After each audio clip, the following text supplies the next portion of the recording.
വണക്കം ചങ്ങാതിമാരെ. രാവിലെ വർക്ക്ഷോപ്പിൽ കയറാൻ മുമ്പ് കുറച്ച് കോവയ്ക്ക ഫ്രൈ ചെയ്തെടുക്കാമെന്ന് വിചാരിച്ചു. കോവയ്ക്ക അയൽക്കത്തെ വീട്ടിൽ പോയി ചേട്ടാ കുറച്ച് കോവയ്ക്ക തരാമെന്ന് പറഞ്ഞ് വാങ്ങിച്ചാട്ടോ. ഓസിന് ചുമ്മാ പറഞ്ഞാണ്, അവർ തരാറുണ്ട് ഇടയ്ക്കിടയ്ക്ക്. ഞാൻ ഇന്നലെ പോയി വാങ്ങിച്ചെന്ന് മാത്രം കുറച്ച്. അപ്പോൾ ഇതേപോലെ അരിഞ്ഞെടുത്തിട്ട് സംഗതി ഒരു 2 പ്രാവശ്യം ശരിക്ക് കഴുകിയെടുക്കണം, അതിൻ്റെ ഒരു കൊഴുപ്പൊക്കെ പോകാൻ വേണ്ടിയിട്ട്. അതിനുശേഷം ഒന്ന് വെള്ളം വാലാൻ വെക്കണം.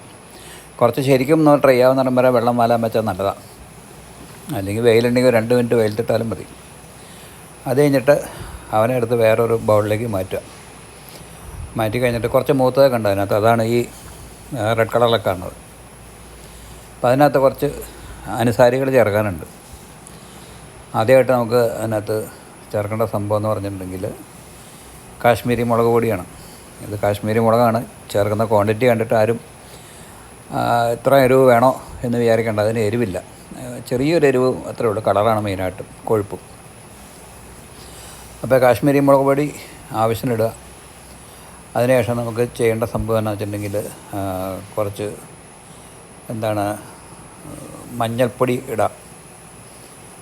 മഞ്ഞൾപ്പൊടി കുറച്ച് കളറ് കിട്ടാനും പിന്നെ അതൊരു മെഡിസിനും കൂടിയാണല്ലോ, അപ്പോൾ കുറച്ച് മഞ്ഞൾപ്പൊടി ഇടാം, അധികം വേണ്ട. പിന്നെ നമുക്ക് ചേർക്കേണ്ട സംഭവം എന്ന് പറഞ്ഞിട്ടുണ്ടെങ്കിൽ അതിൻ്റെ ഒരു തുറുപ്പ് ചീട്ട്, കുറച്ച് കായം ചേർക്കണം. കായം ചേർക്കുക. അപ്പോൾ മുളക് പൊടി, മഞ്ഞൾപ്പൊടി, കായം. ഇനി വേണ്ടത് എൻ്റെ ഒരു ടേസ്റ്റ് മേക്കറാണ്, അതായത് നമ്മുടെ സാമ്പാർ പൊടി. നമ്മുടെ സ്ഥാപനത്തിൽ സ്വന്തം ഉണ്ടാക്കിയ നമ്മുടെ സ്വന്തം സാമ്പാർ പൊടി കേട്ടോ. അതൊരു ടേസ്റ്റ് കിട്ടാൻ പാകത്തിന് അത്യാവശ്യം ചേർക്കുക. സാമ്പാർ പൊടിക്ക് പകരം ഗരം മസാല ചേർക്കണവരുണ്ട്, കുരുമുളക് ചേർക്കണവരുണ്ട്. പക്ഷേ എൻ്റെ അനുഭവത്തിൽ പണ്ടൊരു കാറ്ററിംഗുകാരൻ പറഞ്ഞു തന്ന പോലെ സാമ്പാർ പൊടിയാണ് എനിക്ക് ടേസ്റ്റായിട്ട് തോന്നുന്നത്. പിന്നെ കുറച്ച് അരിപ്പൊടി, അതായത് നമ്മുടെ പത്തിരിപ്പൊടിയില്ലേ, വറുത്ത പൊടി, നൈസ് പൊടി, അത് ചേർക്കുക. അത് ചേർത്തിട്ട് ഉപ്പ് ഇടുക. ഉപ്പ് എന്ന് വെച്ചിട്ടുണ്ടെങ്കിൽ വളരെ കുറച്ചേ ഇടാവുള്ളൂ. കോവയ്ക്കയിലേക്ക് വല്ലാതെ പെട്ടെന്ന് ഉപ്പ് പിടിക്കും. അപ്പോൾ അതുകൊണ്ട് കറക്റ്റ് നോക്കി ഉപ്പിട്ടോളണം. കൂടി കഴിഞ്ഞാൽ പിന്നെ ഒന്നും ചെയ്യാൻ പറ്റില്ല ഈ സംഭവത്തിനകത്ത്.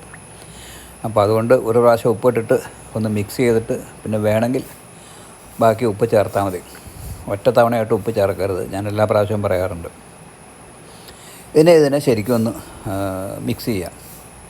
ഒന്നുമില്ലെങ്കിൽ നമുക്ക് കുക്കർ ഷോയിൽ കാണും പോലെ സ്പൂൺ ഉപയോഗിച്ച് ഇങ്ങനെ ഒരു VIP സ്റ്റൈൽ ചെയ്യാം. അത് ചുമ്മാ കാണിച്ചെന്ന് മാത്രമേ ഉള്ളൂ. കറക്റ്റായിട്ട് മിക്സ് ആണെങ്കിൽ നമ്മുടെ കൈയിട്ട് തന്നെ ഇളക്കണം. മനസ്സിലായില്ലേ? അപ്പോൾ ആ സ്പൂണൊക്കെ അവിടെ മാറ്റി വെച്ചിട്ട് നമ്മൾ കൈ കൊണ്ട് അധികം ഫോഴ്സ് കൊടുക്കണ്ട, വെറുതെ ജസ്റ്റ് ഒന്ന് തിരുമ്മി വിട്ടാൽ മതി. അപ്പോൾ അത് പൊക്കോളും, അല്ല ഫുൾ കോട്ടിങ് ആയിക്കോളും. അപ്പോൾ കൈ കൊണ്ട് മിക്സ് ചെയ്യുകയാണ് ഏറ്റവും സൂപ്പറായിട്ടുള്ള മെത്തേഡ് കേട്ടോ. അപ്പോൾ ആവറേജ് അപ്പോൾ അധികം ബലം കൊടുക്കാതെ എല്ലാ പീസിലും വരാൻ പാകത്തിന് അരിപ്പൊടിയും മുളക് പൊടിയും മഞ്ഞളും കായവും എല്ലാം സെറ്റപ്പായിട്ട് അതിലേക്ക് പിടിച്ചു കഴിഞ്ഞാൽ നമുക്ക് അവനെ കുറച്ച് നേരം മാറ്റി വെക്കണം കേട്ടോ. ഒന്ന് ഒരു അരമണിക്കൂറൊക്കെ ഇരുന്നാൽ നല്ലതാണ്. അരമണിക്കൂർ വേണ്ട, ഒരു 10 മിനിറ്റ് ഇരുന്നാൽ മതി. അരമണിക്കൂറല്ല, 10 മിനിറ്റ് വെച്ച് കഴിഞ്ഞതിന് ശേഷം ഇവനെ എടുത്ത് നമുക്ക് വറുത്ത് അടിക്കാം.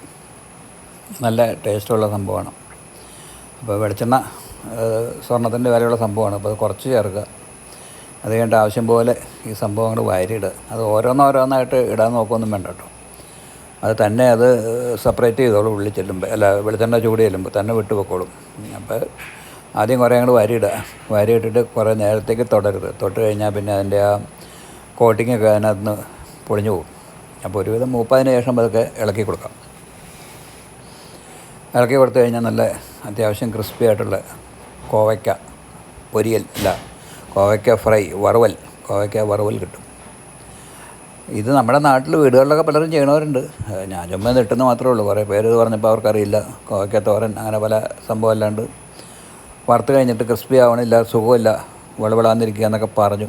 അപ്പോൾ അവർക്ക് വേണ്ടിയിട്ട് ഇട്ടതാണ്. അപ്പോൾ ഇതിങ്ങനെ കുത്തിപ്പൊളിച്ച് പിടിക്കൊന്നും വേണ്ട കേട്ടോ. അതെനിക്ക് ആദ്യം പറ്റിയ അവത്താം, അതിൻ്റെ ഒന്നും ആവശ്യമില്ല. വെറുതെ എൻ്റെ കോട്ടിങ് കളയാന്ന് മാത്രമേ ഉള്ളൂ.